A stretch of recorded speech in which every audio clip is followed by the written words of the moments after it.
இங்கே பாண்டியன் வீட்டாளுங்களும் இங்கே சக்திவேல் முத்துவேலுக்கு ரொம்பவே தேங்க்ஸ் சொல்கிறாங்க. அது மட்டும் இல்லாமல் தன்னோட குடும்பத்தை காப்பாற்றினதுக்கு நன்றின்னு சொல்லிட்டு அவங்க வீட்டுக்கு வராங்க. வீட்டுக்கு வந்ததுக்கப்புறம் அவங்களால இயல்பான வாழ்க்கைக்கு போக முடியல.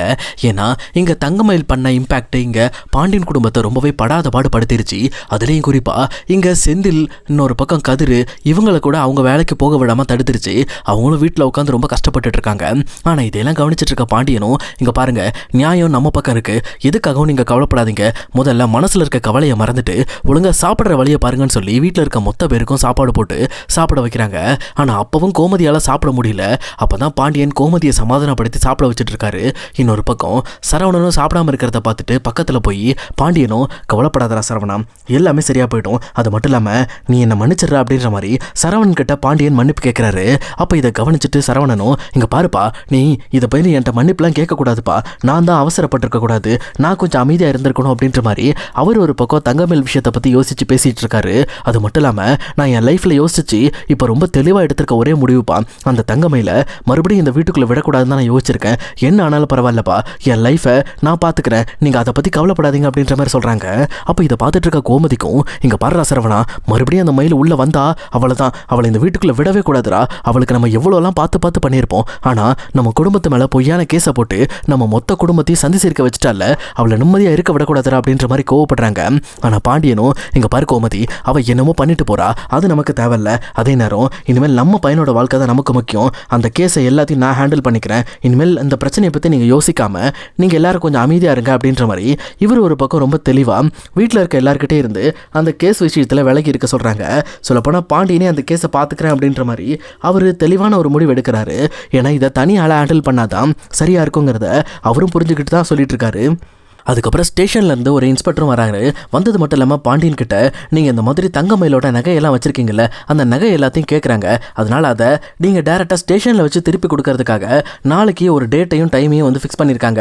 அதனால் அந்த டேட்டையும் டைமையும் நாளைக்கு கேட்டுட்டு போங்க, நீங்கள் ஃபிக்ஸ் பண்ணிவிட்டு அந்த டைமில் கரெக்டாக அவங்க நகையை கொண்டு வந்து அவங்க கொடுத்தது எல்லாத்தையும் சரியாக கரெக்டாக நீங்கள் கனெக்ட் பண்ணி கொடுக்கணும் அப்படின்ற மாதிரி இன்ஸ்பெக்டர் இன்ஃபார்ம் பண்ணிட்டாங்கிறத கிளம்பிடுறாங்க.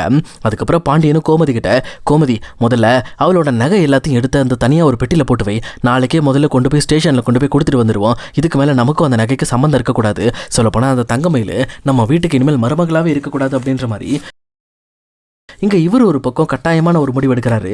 ஆனால் இப்படி அந்த நகையை பற்றி இவங்க பேச பேச இன்னொரு பக்கம் இங்கே மீனாக்கும் சரி ராஜுக்கும் சரி ஒரு மாதிரியாக இருக்குது. அவங்களும் அந்த நகையை பற்றி நினச்சி ரொம்பவே வருத்தப்பட ஆரம்பிக்கிறாங்க.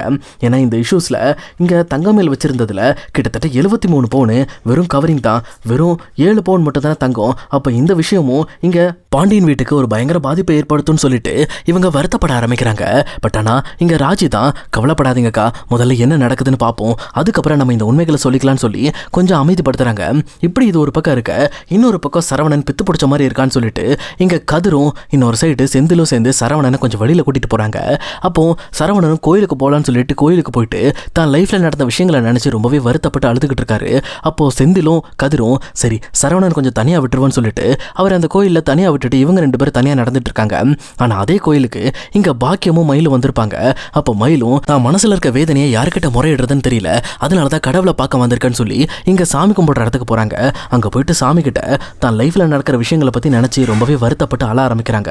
அதுலயும் குறிப்பா தங்கமேலு என்ன ஆனாலும் பரவாயில்ல, என் மாமாவை மட்டும் எப்படியாவது என் கூட சேர்த்து வச்சிருங்க, என் மாமா என் கூட சேர்ந்து வாழ்றதுக்காக தான் நான் இந்த அளவுக்கு போய் சொல்லிக்கிட்டு இருக்கேன், நான் இதெல்லாம் பண்றது சரியா தப்பான்னு கூட எனக்கு தெரியல, எங்க அம்மாவோட பேச்சு கட்டு தான் இதெல்லாம் பண்ணிட்டு இருக்கேன், ஆனா இதெல்லாம் நினைக்க எனக்கு ரொம்ப வருத்தமா இருக்கு, நேத்து என் மாமா கோர்ட்ல வச்சு என்னை பார்த்த பார்வை என்னை ரொம்பவே கொன்னுடுச்சு, நான் தப்பு பண்ண வந்தா, பட் ஆனா நான் வாண்டடா தப்பு பண்ணணும்னு நினைக்கல, என் அம்மா சொன்ன வழியில் நான் செயல்பட்டதுனால தான் இப்படி அந்த வீட்டாளுங்களாம் என்னை வெறுத்துட்டாங்கன்னு சொல்லி இவங்க வேண்டிக்கிட்டு இருக்காங்க சாமி கிட்ட.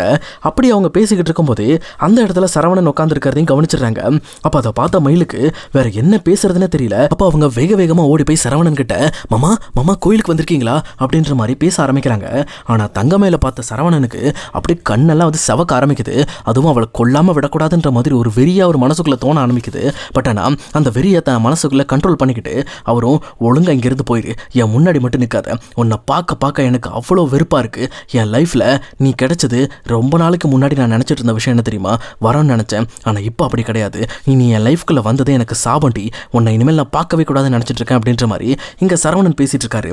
அப்போ இதை கேட்டு தங்கமயிலும், மாமா நீங்களாவது புரிஞ்சுக்கங்க மாமா, நான் போய் சொன்னதெல்லாம் உண்மைதான். பட் ஆனால் நான் வேணும்னே இவ்வளோ பொய் எல்லாம் நான் சொல்ல கிடையாது.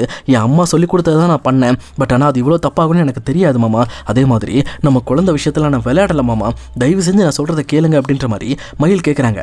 ஆனால் இதை கேட்டுட்டு இருக்க சரவணனும், சீ நீ எல்லாம் ஒரு மனுஷியே கிடையாது, உன்னெல்லாம் நம்பக்கூடாது, நீ பேசுறது கூட எனக்கு கேட்கறது என் காதெல்லாம் வலிக்குதுரி அப்படின்ற மாதிரி சரவணன் மயில் அங்கேருந்து கிளம்ப சொல்கிறாங்க.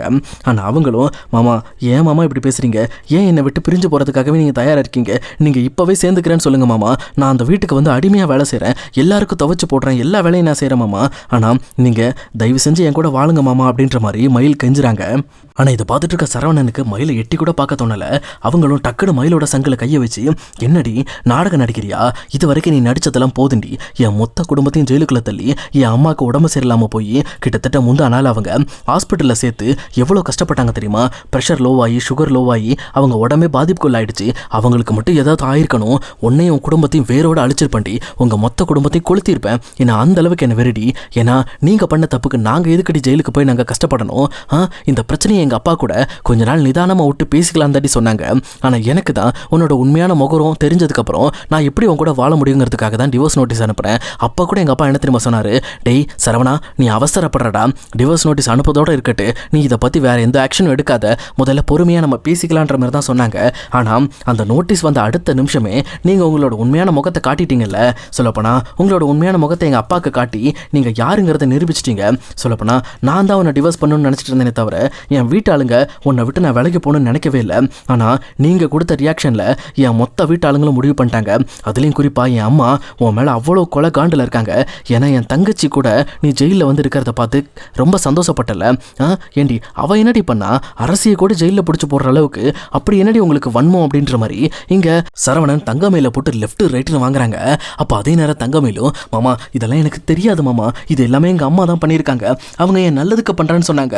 ஆனால் இந்த அளவுக்கு இவ்வளோ பெரிய விஷயத்த பண்ணியிருப்பாங்கன்னு எனக்கு தெரியாது அப்படின்ற மாதிரி சொல்கிறாங்க.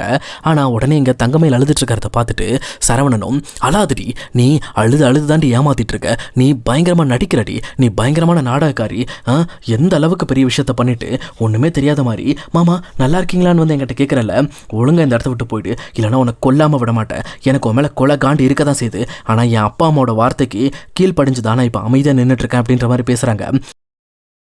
அப்படி பேசிகிட்டு இருக்கும்போதே அந்த இடத்துக்கு பாக்கியமும் வந்துடுறாங்க. அதே நேரம் இங்கே கரெக்டாக அதை பார்த்துட்டு இருக்க கதிரும் இன்னொரு பக்கம் செந்திலும் வேகமாக ஓடி வந்து சரவணனை பிடிச்சி விலக்கி விட்டுறாங்க. அப்போ பாக்கியமும், என்ன மறுபடியும் என் பொண்ணை அடித்து கொடுமைப்படுத்தலாம் நினைக்கிறீங்களா? ஒழுங்காக என் பொண்ணை உங்கள் வீட்டுக்கு கூப்பிட்டுக்கங்க, அப்படி இல்லை உங்கள் மொத்த குடும்பத்தையும் நான் சும்மா விட மாட்டேன், உங்கள் எல்லாரையும் டார்ச்சர் பண்ணுவேன் அப்படின்ற மாதிரி பாக்கியம் சொல்கிறாங்க.